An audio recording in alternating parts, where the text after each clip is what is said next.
Narito tayo ngayon upang matunghayan ang napakainit, nagbabaga, talaga namang pinag-uusapan at latest na inaabangan ng lahat. Ang latest update sa buhay ni Ate Erika at ang gulong nangyayaring kasalukuyan sa pamilya nila. Patuloy pa rin ang isyu ni Ate Erika sa kanyang pagpapabaya sa kanyang pamilya. Ngayon ay hindi na lamang ang pamilya niya ang may galit sa kanya, kundi ang kanyang mga fans na din. Talagang wala na talaga siyang matatakbuhang ibang tao dahil lahat Sa ay galit lolo na. at tita niya, hindi nagsisinungaling kasi sila ang mas nakakakilala sa mga Yun. kapatid. Totoo naman yun.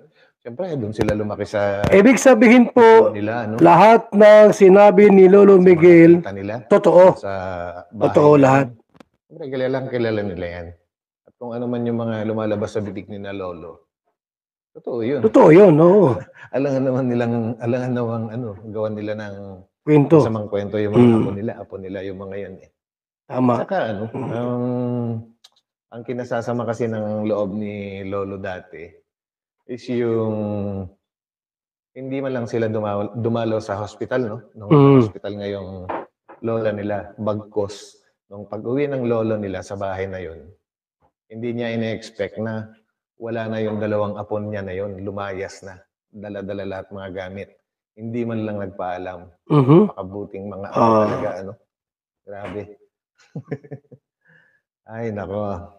Buhay talaga. So yan guys, no, ituloy natin. May mga iba pa silang mga dito pinadala. So yan. Hindi po yan sulsol. Ugali na po talaga nila yan. So ibig sabihin, napagtanto ng ilabers na talaga ugali na ng magkapatid. Yung manggamit para sa pera, ano. Yan, o. Tama yan. Kahit saan pa sila magpadala. Totoo yung mga sinasabi ni Lolo Miguel. Saan pa sila nagpapadala sila basta pera. Grabe kasi nauso kasi yung mga text na ganito, ano?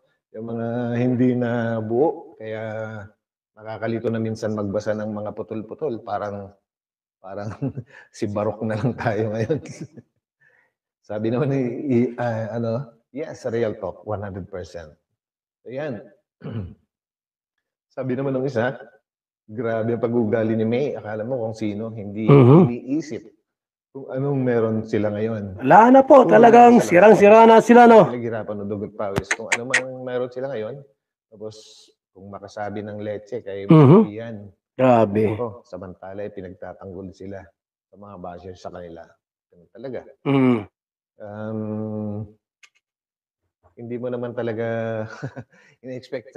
Sino bang may gustong gumawa niyan? Hindi ba sila rin? Lovers naman yung sumuporta sa kanila dati. Kaya umalis sila sa kalingap eh. Di ba, guys? Lalo na nga dumadami ang mga bashers nila Ate Erika at ng kanyang kapatid na si Ate Sheila May dahil sa kanilang mga ginagawa. Kawawa na rin si Erika dahil nga marami nang galit sa kanya at karamihan ng kanyang mga fans ay talagang nagalit na sa kanya.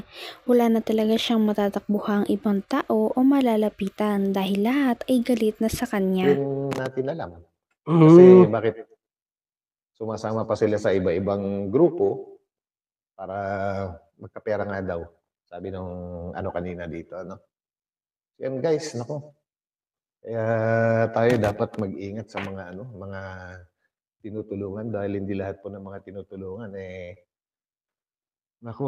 totoong tao. Lalo't hindi mo naman talaga sila kilala. Na-imbestigahan or what. So yun, sa bandang huli, ikaw pa rin yung tutuklawin nila. Masaklap, no? Pero ganun talagang buhay, guys. May mga dalawang klase lang naman ang tao sa mundo eh. Isang mabuti at isang masama, di ba? So yun. So yun, guys. Maraming salamat sa inyo sa pagsama sa akin. At yun. God bless po sa lahat. Kita-kita. Yan, salamat po kay Batang Elio. Tubuli ang inyong lingkod, Batang Elio. Na kanya pong ginawa po ng reaksyon itong mga screenshot po na nakarating po sa ilang reactors, no, mga kalingap. At yun nga po, no,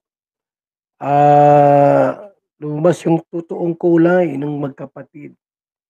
Ibig sabihin po mga kalingap, lahat ng sinabi ng matanda against doon sa apo nila ay totoo.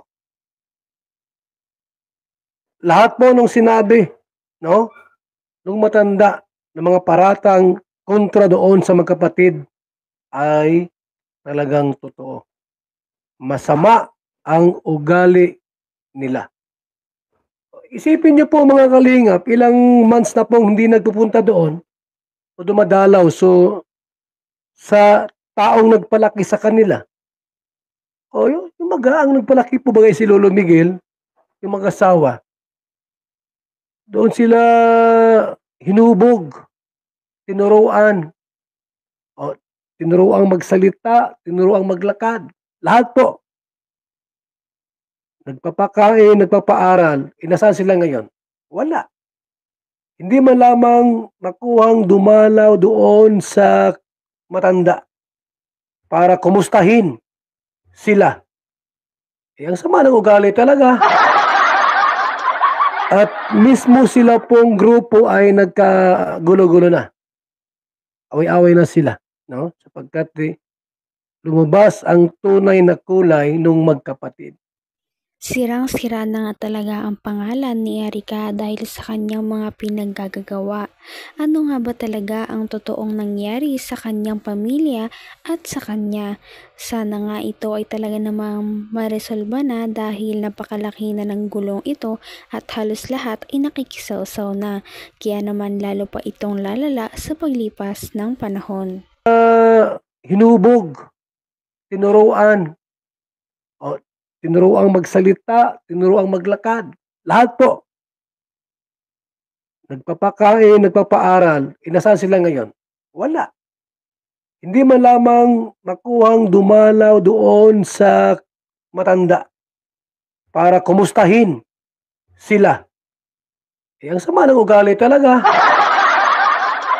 At mismo sila pong grupo ay nagkagulo-gulo na. Away-away na sila. No? Sapagkat lumabas ang tunay na kulay nung magkapatid. Ngayon, nasaan sila? Aba, meron akong grupong sumalo. Paala kayo.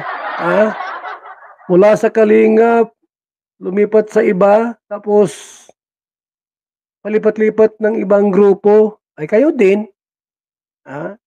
Yung nangyari doon sa aming yung ginawa nila sa Kalingap, at dahil sa kanila, binawi ni Jun'i ang 500,000 pesos. Dahil kay May at kay Erica po, binawi ng sponsor ang 500,000 para sa bahay po nila. May sumalo itong team ni Tunyakaw Torres. Ngayon, ilang months lang, nahulaan ko na agad na hindi magtatagal yan. Mag-away-away din yung mga yan. Ayun na. Ito na po nangyari sa kanila mga kaibigan. Nagmumurahan na sila. At nag-away-away na po. Yan ang tunay na ugali nung magkapatid. Abay, huwag kayo magtiwala dyan. Ang payo ko sa kanila, magbago na kayo. Huwag mukhang pera. Lumapit doon kay Lolo Migs at huminging tawad hanggat sila ay nandyan pa sa inyong tabi. Malay natin, tanggapin kayo muli at patawarin. Wala na kayo. Iwan ko lang po sa mga susunod na mga panahon at araw, buwan po mga kalingap. Kapag nalaman ng lahat na mukhang pera itong mga ito, nako, iiwan ng mga sponsor yan. Iiwan po ng mga sponsor yan. Itong mga kapatid na May at Erica. Grabe talaga ang mga revelasyong nalaman natin sa video na ito. Ano na kaya ang mangyayari sa pamilya ni Ate Erica? At hanggang dito na lamang muna magtatapos ang ating napakainit, nagbabaga at pinaka-inaabangan na latest issue ni Ate Erica. At yan ay pagpapatuloy natin sa ating mga susunod na video. Hanggang sa muli, maraming salamat sa panonood. Bye!